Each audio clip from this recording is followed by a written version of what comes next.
Live on WFLA Now. This is Run for Fun with running enthusiast Lee Spann. Well, welcome back to the Stream Center, where we have a very special show planned for you today. We are making this episode more interactive because today's topic is one that gets talked about quite often. The runner's knee, the shin splints, the plantar fasciitis, all those leg issues that us runners deal with, and things that non-runners use as excuses not to run. So I'm Lee Spann. I'm your host. I'm also a meteorologist here at WFLA, and I've been running consistently now for more than a dozen years. And one thing I feel like just doesn't get talked about enough is how running can be fun. So I created this show to explain ways to make it fun. So it's not something that you have to do or that you dread to do. It's something that you want to do. And if we always say, if it hurts, it's not fun. And so that brings us to this episode where we are talking about all the pains that you may encounter. Joining us, as always, is Coach Maria. Her goal, of course, is to get people running and loving it enough to do it their whole life. Yes, yes. How are you today, Lee? Well, I am doing great, and happy birthday. Oh, thank you. It is my birthday today. It's fun. I get to do a podcast on my birthday. Yes, and we were just talking about how life goes by, gets faster and faster. It sure I does. think there's an old adage that says life is like a roll of toilet paper. The closer you get to the end, the faster it goes. Oh, actually, that's a good one. Yeah. So yes, but we are going to savor every minute, and sometimes those long runs feel like extra long. Yeah. So I'm just grateful to still be running at this age. So 100%. That's the best part about it. And we are also honored today to be joined by Dr. Brian Fullem on the show. He is a sports podiatrist here in the Tampa Bay area and works on all those lower leg issues. And he's, he's going to answer your questions. So we want to thank him for being here. Thank you very much, Dr. Fullem. But I know a lot of people do have these issues, and they don't really know who to ask or what to ask. And so we want to be there for you today. So we want to know, why you get some of these leg issues, and of course, how to heal them. And Dr. Fullem is well known, of course, to the Tampa Bay community, the athletes here, but he's also really nationally known. Let's check out all these articles he's written in these national publications. So again, we want to thank Dr. Fullem for joining us, and tell us a little bit about your history with running and then how you help runners these days. I've been a lifelong runner. I ran my first track race, I think, when I was 9 years old. My first 5K when I was 11 years old. So a little more than a dozen years. Yeah, I ran in college for Bucknell University, and I got hurt my freshman year. I actually tore my plantar fascia in 1983. They didn't have MRIs, so I was just told it was plantar fasciitis or heel spur, and I went to a good podiatrist, and that's what influenced me. I was a pre-med major, and I knew I wanted to do sports medicine. And after my foot injury, that podiatrist is the one who turned me on to this profession, and I'm happy he did because I love what I do. And I know so many people across the Tampa Bay area, when someone says, "Oh, I have this issue," there's inevitably someone who says, "Go see Dr. Fullem," because you really help out in so many different aspects. So what about runners that really draws you in still? Yeah, I identify as a runner. I think the running community is such a great community. It's very welcoming. It's really, if you think about it, it's the only sport in the world where you can be there at the same time as an Olympic champion and be in the same race.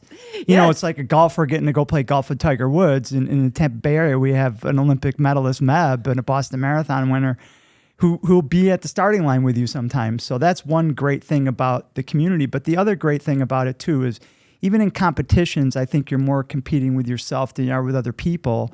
And across my career, my chief rival in high school, we used to train together sometimes. So that's one of the beauties about the sport. And I think it also teaches you life lessons. If you put hard work into the sport, you can accomplish great things. And I think that's what living's all about. And that's why people like Maria, who's such a great coach and gets people to enjoy and love the sport, is great. And that's the way I feel. My philosophy is everyone's an athlete. Some of us just aren't in training yet. And then that's how I try to treat my patients. And I don't care if you run a mile in 20 minutes or a mile in 4 minutes. You know, I try to treat everybody the same. And I mean, that is really beautiful that we're all athletes, even those of us who didn't start running until we were well into adulthood. Without a doubt. I love Brian because he takes really good care of my clients. And I know if I send them to him, they're not going to tell them to stop running. Because a lot of people, I mean, obviously, if there's an injury that they need to stop for, he will definitely tell them, but he will make them as healthy as he can be so they can run. All right, so let's see. We've got some comments already, some All right. questions. Let's check in with Linda Mitchell. She said, "Can you comment on how proper step and shoes affect your hips?" Yeah, I think with your foot strike, once your foot's in contact with the ground, that's going to affect everything all the way up even to the opposite shoulder. So what the feet do affects the hips. What the hips do affects the feet. And I think with shoes, one of the most important things to consider, especially when you're getting a running shoe or a shoe to exercise, is to make sure the shoe is comfortable. So that's the number one thing. And then in terms of proper step, if you're talking about proper stride or proper foot landing, that's something that's important for runners to work on. So there's drills. Maria will have her runners do drills before every run. Those drills help teach your body to land properly. So ideally what you want to have if you're running or if you're doing brisk walking is your foot lands more flat and lands underneath you. So that's where the proper step and having the proper shoe, which with the shoes is just comfort.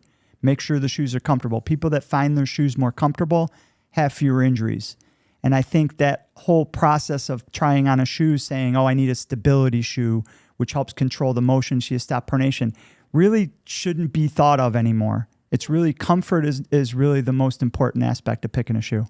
And you think that because you can train, Maria has talked about this, that even if you had a stability shoe, you can train yourself out of that by strengthening your hips, strengthening your everything, your whole lower legs. And typically, if you have a stability shoe, it's going to make those muscles weaker too, because it's fixing the problem. And we'd rather you fix the actual problem with exercises as opposed to a shoe. Yeah, and let's talk about what a stability shoe means, like what it's doing to you, because it's not something that's really published too much to the normal person. Mm-hmm. You want to take that, Brian? Yeah, I think, so back in the 70s when running shoes were first starting to add some technology to their shoes, there was a researcher named Benno Nigg, N-I-G-G, and he's written most of the most important running research related to injuries in shoes, and a lot of his research ended up in the shoes. So in the 70s and the 80s and even into the 90s, people thought we want to prevent that foot from rolling in. That motion's called pronation. So a stability shoe would have a harder or a more buildup on the inside of the shoe to prevent that inward rolling of the foot.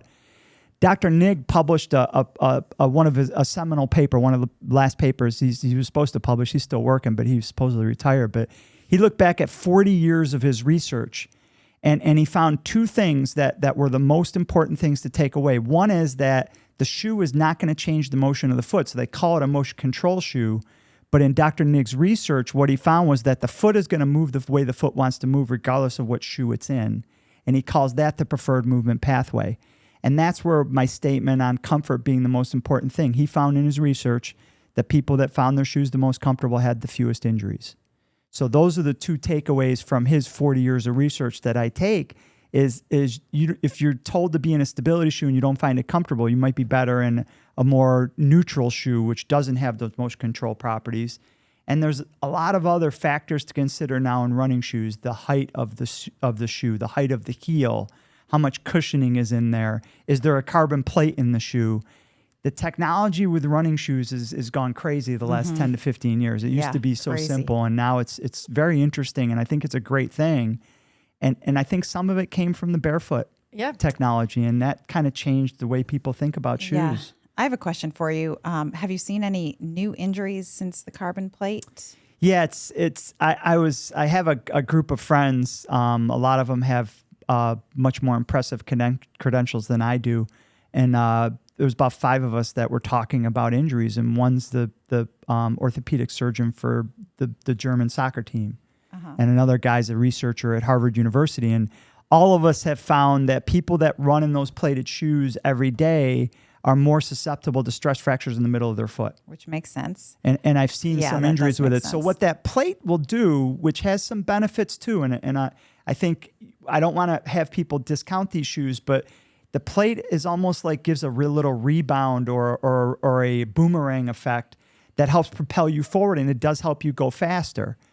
And one of the benefits, though, is it helps absorb shock. Yeah. And all the plated shoes are a little bit different. So there's one plated shoe that I run in that helps me run on the road and not have knee pain. So I nice. do have a bad knee, but it's genetic. Both my parents have had knee replacement. I was born with bad alignment, and I injured my meniscus slipping on ice. Good reason not to live in the Northeast.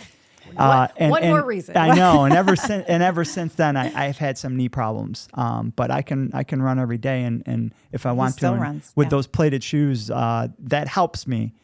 But I'm only running maybe 30 to 40 minutes. I think if you're trying to run a marathon and you're running 70, 80 miles a week, you don't want to be in those plated shoes every day. But for people that are having some injury problems, they can help. Right. I think for speed work. Faster stuff. And it's really, when I was racing back in the 70s and 80s, you'd have three different kinds of shoes. You'd have a training shoe, you'd have a racing flat, and then you'd have a spike. Well, now you can have a tempo shoe, you can have a long run shoe. We have so many more options. It's great. And so when people go, back to Lois's question, Linda's question, when they should just go to a running store and ask the questions and and tell them how far they're running and what they're running place, so that they know there are so many different types of shoes that can help all the way up through your hips and knees and joints. Yes, and there's some great running specialty stores. That's where I like to try to send people to. We have tremendous stores here in the area. I've lived in a bunch of different places, and the running stores here are great. And so there's different options for people depending on whether you live in the Tampa side or the Pinellas side, where you can go, and you'll get help there. I think if you go to a big box store, you're kind of on your own. If you go to one of the smaller running specialty stores, you're going to get more service, and they're going to help get you in the right shoe. All right, we're gonna we have some other people chiming in. How about happy birthday, Maria? We appreciate thanks, you. Jules. All right. So, it's very happy birthday. And we've just got another question. So, hi to Maria and Dr. Fullem. For those prone to Achilles injuries, what are the proper methods to stretch these muscles and help prevent further injury? Thanks, Danielle, for that. Yeah, the Achilles is probably one of the worst injuries you can get. If you have swelling in the Achilles, then that's one of the few times I might suggest you have to take a little bit of break from running. Yeah. But I think it's a break. Not stop completely. And you have to do your exercises and icing and take care of it. You can't just stop and assume it's going to get without better. a doubt, because that's sometimes with injuries we stop running and you feel better, and then you go back to running again. You're not cured. You just made the pain go away. You got rid of the symptoms. Fix the problem, and that's what I appreciate about Brian. He always goes to the problem and fix it. The Achilles has now gotten easier for me to treat. It used to be the most difficult injury for me to treat. But with the advent of shockwave therapy, that's something that really has been a game changer, particularly for Achilles tendinosis or tendinitis. Can you explain what shockwave therapy is? So the technical name is extracorporeal shockwave therapy. There's different kinds. There's focused and there's radial. But essentially what happens with shockwave therapy, it's a device that we have in our office, a machine, and it sends a sound wave into the tissue. And if you do a series of treatments of 3 to 5 typically is what we do, it will help the body develop new blood vessels to come into the area to help wash away the inflammation and actually heal the tissue. So I've had patients that come in with a swollen, thick Achilles, and after the shockwave is done, it goes back to normal. And if you combine that shockwave treatment with stretching exercises, with eccentric strengthening exercises, which are really the eccentric strengthening exercise for the Achilles is going up on both feet and lifting one foot in the air and coming down on one. So that movement of the heel going down to the ground is what's called an eccentric load. And that's how you get that tendon stronger, because that's how that tendon functions. So it's a combination of stretching, taping can work really well, and then you also need to exercise the glutes. And you probably want to be in a higher drop shoe until a higher drop shoe will make a big difference too. And tell people what that means. So some shoes come with 0 drop, like there's a company called Ultra. That's one of their features is all of their shoes are the heel and the forefoot are the same height. Some shoes like Asics, that company, probably 10 millimeters is probably the lowest they go, 10 to 12. So if the heel is 12 millimeters higher, that will take some stress off the Achilles tendon, which is a good thing. Just till it heals. That's it. That's it. And everyone's a little different. So I feel better in a lower drop shoe because my knee feels better. So usually 4 millimeters is about as high as I want to go in my shoe. So that's another option for people to try. Like you said, just comfort. Comfort is most important in these shoes. You can also put a little heel lift in it too if you want until it heals. That can help too. Definitely. And all right, so let's see. We got some more questions. We're loving to answer, folks. So let's see. We talked to. Let's see. It just timed out, I think. The beauty of Coach Fullem is that he's a coach too. Yes, yes, he's a doctor and a coach. So we have, we have his expertise, and that's always awesome. Okay, well, let's see. We're just going to refresh and come back to it. So we did get some questions about that someone had some slight knee pain, and a physical therapist looked at it and said, okay, this isn't knee pain. This is a tendon in your ankle. And they were able to massage the calf and give some stretching exercises, and somehow that knee pain went away. So just talk about how we're all connected down there. Absolutely. My wife's a physical therapist, so she teaches me a lot of things too. And in our body, we have things called fascial slings. And posterior fascial sling will start at the back of the heel and go up the leg and end at the opposite shoulder. So everything's so connected. Your fascia is so well connected. But sometimes too, if you have a trigger point in your calf, that could be causing pain. You treat and release that trigger point, it's going to make your ankle feel better. So I think that's really where it goes to, is that everything is connected. And I've had patients similar in my office where their complaint is their ankle. And I had a patient a couple of years ago. They had gone for physical therapy. Their tendon in their ankle was extremely strong. And at the end of the visit, she said, yeah, but you didn't give me anything for the ankle. Really, what she needed to do was strengthen her gluteal muscles. And a lot of my job is being a detective. Sometimes people will go to 3 or 4 other people before they see me, and that actually helps me because I see what didn't work. But really the most important thing is you have to let the patient talk. So when you choose a physician, they have to let you talk, because the patient's going to tell us what the problem is. And it's a problem in medicine across the board. They did a medical study. They followed residents in a residency program and even the attendings. The average time that a patient was allowed to talk before they were interrupted was 12 seconds. So that's terrible. Yeah. And in our modern society, with the way insurance is, a lot of doctors just try to see as many people as they can. And I try not to do that. I really want to spend time with my patients. I usually allot 45 minutes for a new patient when they come to see me, and listening to the patient and find out what's going on is really going to guide you in the right direction as to what the problem is. Well, one of your patients has chimed in here. So Amber Deer says that you've helped her with plantar fasciitis in the past. Can you remind me what exactly it is and how do runners get it? What do we as runners do to keep running through it, or for those of us lucky enough to help prevent it? Because plantars, we hear about that from just about every runner. You either heard about it, had it, or scared to get it. Yep.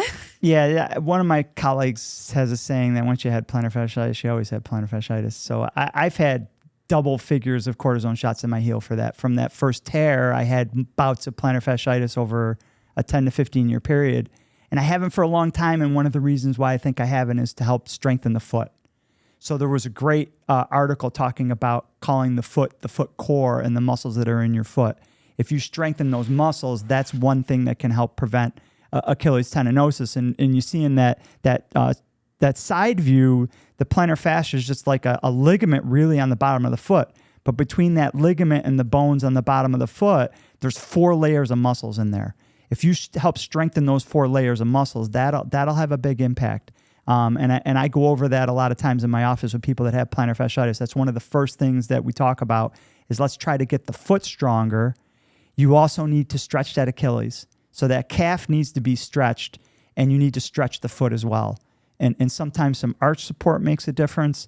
But plantar fasciitis is a really difficult injury to get better. And painful. It is. And so sometimes we do interventions like a cortisone shot can sometimes work pretty well. That's another area where shockwave therapy can work extremely well. Sometimes we'll do an over-the-counter insert or a custom orthotic. But plantar fasciitis is something that we can get better, but sometimes it takes longer than people want it to take better. But my feeling on that injury is if you tape it, it usually feels better. If you can run without pain, I'm usually not going to tell you to have to stop running. As long as you're running without pain, you're not compensating, because sometimes the compensation injury is worse than the original injury. So some pain after, you ice it, you do more stretching. But I think that the real components, going to Amber's question, is strengthen that foot, do your calf stretching every day. Make sure you're in the right shoe. Those three Foam roll things your calves, too. Foam roll your calves. That plays a big factor. All right. Dwight chimed in. He says, how long does it take to rehab a minor stress fracture, and how can you run during it? Oh, Maria's giving him the no. So how do you know if you have a minor stress fracture? How do you even know that? What would it feel like? Yeah, I don't. That's kind of like being a little bit pregnant. There's no Yeah, such yeah, thing yeah, as exactly. If you have a stress fracture, if you have a stress fracture, you have a stress fracture. So, I mean, some people will talk about stress reaction. Do you Sure. believe in that stress? stress reaction is an MRI term. Yeah. So that means that the cortex of the bone isn't broken. At least you don't see it in the MRI. Yeah. But an MRI is not as good for bone as, say, a CT scan. Or it could be like water under your shins, a little bit of inflammation. So they'll call it Yeah. marrow edema on an MRI as well. So a stress reaction, really, you could call it a pre-stress fracture. But sometimes the stress fracture is actually there, but the MRI hasn't detected the break in the cortex yet. Same thing with x-rays. If you go to a doctor and he takes an x-ray and tries to definitively tell you don't have a stress fracture, it's not accurate. I've had patients where stress fracture confirmed by other imaging and never saw it on the x-ray. It's pretty easy to tell a stress fracture just by running, actually. Yeah. If the pain gets worse when you're running Right. and it doesn't get better, it's likely a stress fracture. And one test that I have for my patients to check for a stress fracture is just hop on that foot. Mm-hmm. So if it's in your foot or it's in your leg, if you can hop for a minute and you don't have pain during it, probably not a stress fracture. The other difference between a stress fracture and soft tissue pain is soft tissue pain will typically be worse in the beginning of the run and goes away. Stress fracture pain will get worse as the run goes on. Mm-hmm. And how long should you stay away from let it It rehab? depends I on the guess? person, Yeah. but 8 to 12 weeks at least. Yeah, it depends on the bone. Yeah, it depends on the so person. stress fractures in the metatarsals can heal faster. Those can Yeah. be 4 to 6 weeks. Certain modalities can help speed up the healing. Can you use shockwave? Shockwave Yeah. works extremely well that's to good. shorten the healing. A bone stimulator works extremely well for that too. But you can run on an Alter G treadmill. Yes. So there are Less weight. treadmills in the area. I know Morton Plant has 2 of them. That's the place where I refer a lot of people to run on an Alter G treadmill. And what that is, it's a treadmill that alters gravity. That's what Alter G means. And it was developed by NASA, and Alberto Salazar helped design it and develop it. And what you can do is you run on a treadmill, you zip yourself into an apron, and it's a pressurized compartment that can offload up to 90% of your body weight. So you can have a stress fracture and get on that treadmill and offload 30% of your body weight and be pain-free and be able to run on it. And that's It's a really pretty- helpful it's not a- to push. yeah. Every time you push down, that's all of your body weight and more. That's it. 4 to 6 times your body Yeah. weight is the impact when you're running, typically. And stress fractures are very avoidable. So I think my biggest thing when I see a stress fracture is that you got to look at why you got the stress fracture. And it's typically like low vitamin D, under eating, too many miles, too fast, too quickly. So that is very avoidable. So if you get a stress fracture, don't just fix it. Fix why you got it. It's very important. All right. So again, we're getting some really good questions, guys. I'm excited. So Diane has chimed in and she says, we talked about this a little bit, what shoes you would be good for as a runner who is new to running. First of all, you got to ask questions. So thank you for asking the questions. Sure. No, like I said, I think going to a running specialty store is a great place to go to. I wouldn't say that there is one brand that's better than the other necessarily. It's different horses for different courses. So some people are going to feel better in, say, a Nike or a Mizuno. Some people are going to feel better in a Brooks or an Asics. Some people love Hoka. Some people love On. So really, you go try it on, and it's like buying a car. You got to find the color and the style that you like and what feels the most comfortable to you. And that's going to be the best shoe. And I can't emphasize that enough because I had one of my runners last week send me the link to a shoe and said, "Hey coach, is this a good shoe for me?" I'm like, Do not know. how are you coaching with me and not know this at this point? That I can't tell you. Like, you have to go try them on. Do not order a random shoe that your friend told you is a good shoe online. Do not do that. It's so amazing when you go to these stores and we talked about this early on in the podcast. They can be a little intimidating because you think, well, I don't know anything and all these people know so much. That's the point. You go in there, they want to tell you. They want you to get in good shoes. They want you to run. And so they're going to look at how you run. They're going to analyze your gait. They're going to do all these things to help you. And if you just go and buy it online, you know, who knows what you get. Yeah. Yeah, Very important. I probably refer 2 to 3 people a day to go to a running store and, Yeah. and try It's on important. shoes. Yeah. It's very And important. sometimes that's the first part of the treatment that I'll do before I'll even do an orthotic or a cortisone shot or anything like that. I'll say, let's try a different shoe because that makes a big difference. Can you dispel the myth that cortisone shots are terrible, horrible things? Because anytime I suggest going to see somebody, everybody freaks out. I can't have a cortisone shot. I just don't really understand that. Yeah, it does have a negative connotation, unfortunately. I think part of the negative connotation comes to the way it was used to be used. When I was in school 30 years ago, we were taught when someone comes in with plantar fasciitis or heel pain, you do a series of 3 cortisone shots. You know, so my feeling on cortisone is it's something that I try to explain to my patients. It can work extremely well short term.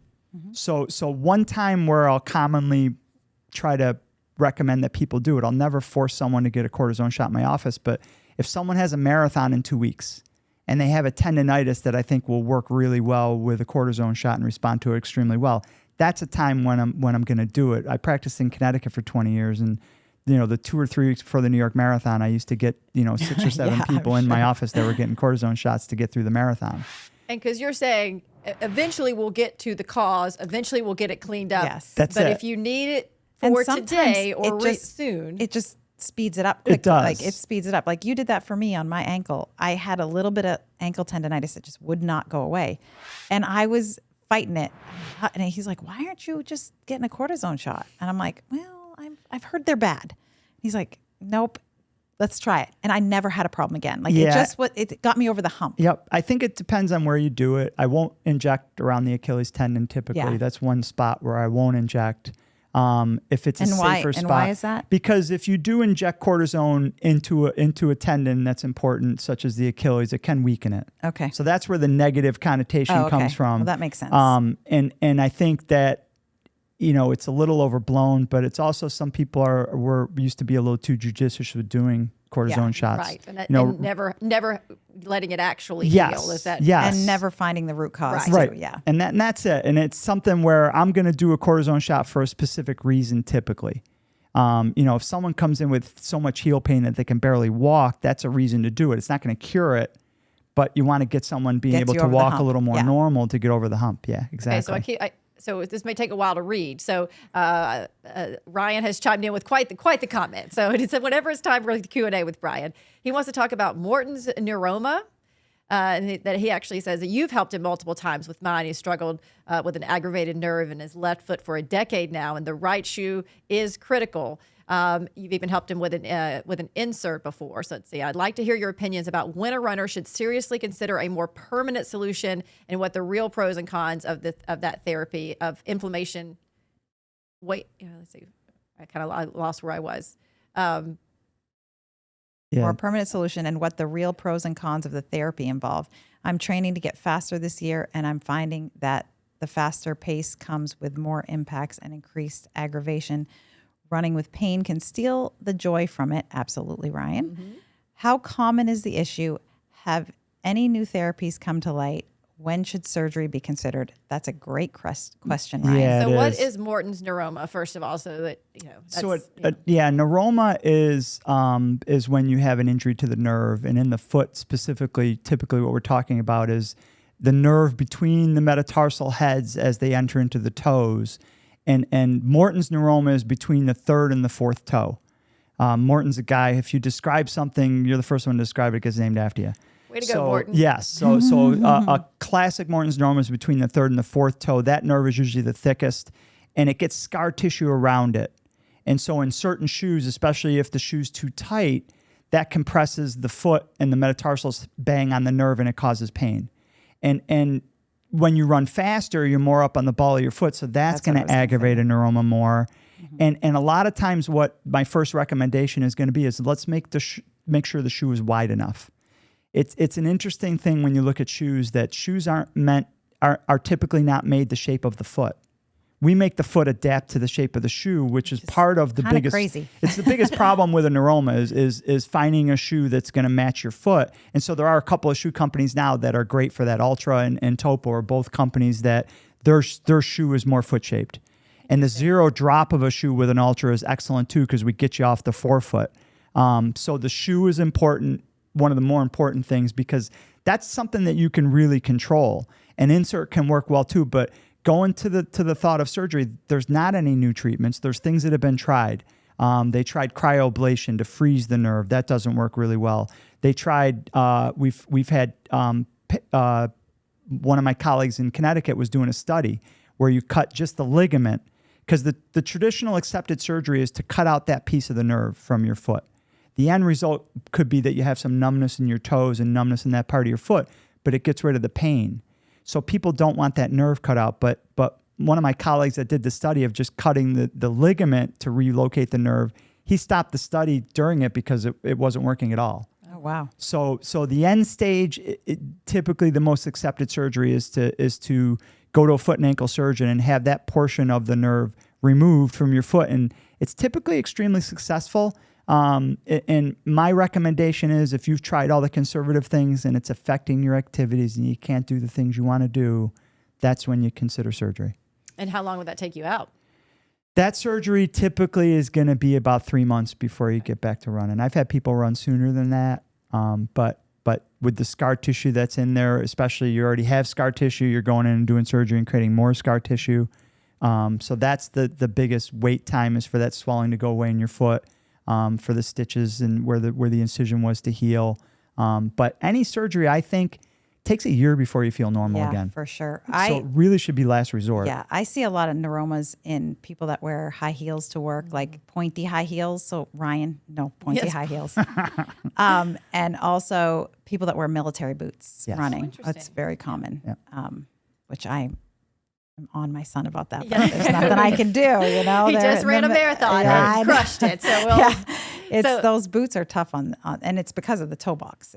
It's just tough. Charlotte just chimed in. What are your favorite stretches to do before runs to prevent injuries? Because there are different stretches before that you would not want to do before versus after. Dynamic. Yeah, 100% dynamic stretching. So there's studies that show that if you do static stretching, it hurts your performance Beforehand. You know, so and I explain to them the difference between static and dynamic, because we get very confused about that. Dynamic is really kind of, you know, like calisthenics kind of thought, you know. So you're going through ranges of motion, like standing and grabbing your knee and pulling it to your chest, or taking your foot and pulling it back to your butt.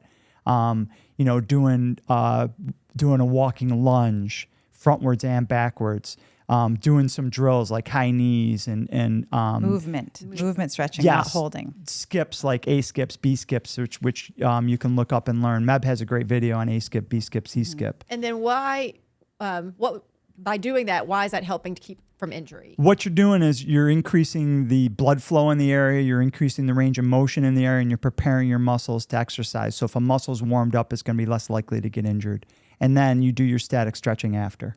I like to static stretch at night before bed. Yeah, I think that's a good idea. Yeah, that's one thing Maria said. You don't have to do it right after. It can be anytime. No, for sure. And things like yoga and Pilates are also great for runners for injury prevention. And it's, you know, stretching is one of those interesting things. If you look in the medical literature, there's actually statements in the medical literature that say there's no proof that stretching will prevent an injury, but there's proof that it'll help an injury get better. But it's one of those things where even if you can't quantify it with studies, what's the harm of doing stretching?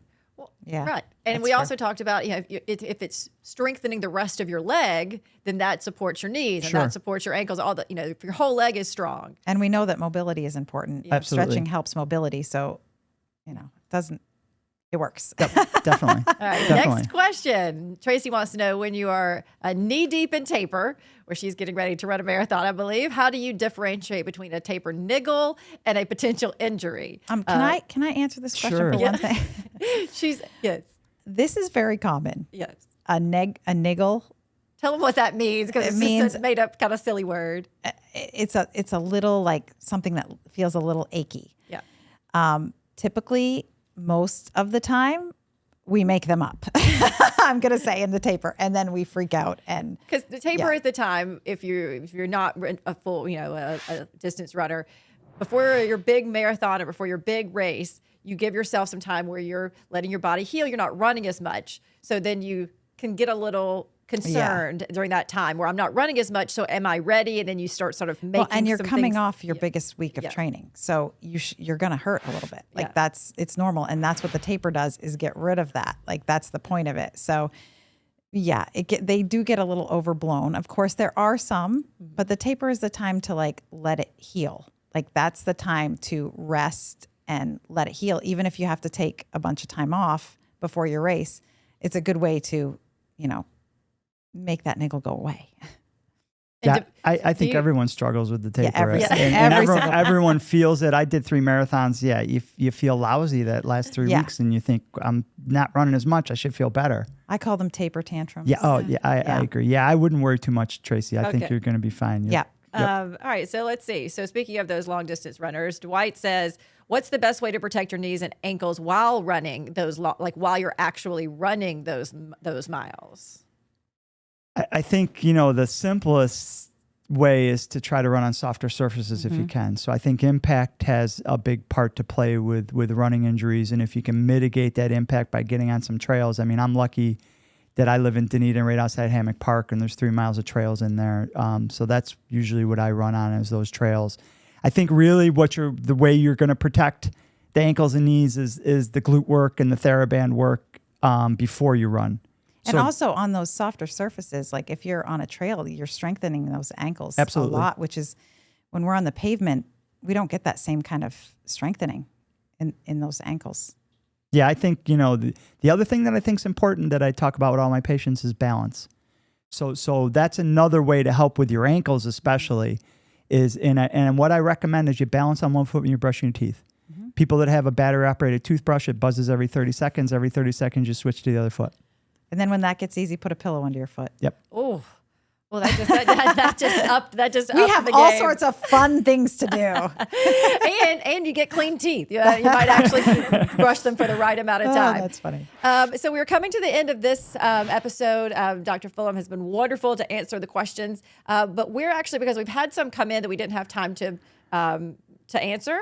So we're actually going to do another episode for the following week. So thank you to everyone who asked the question.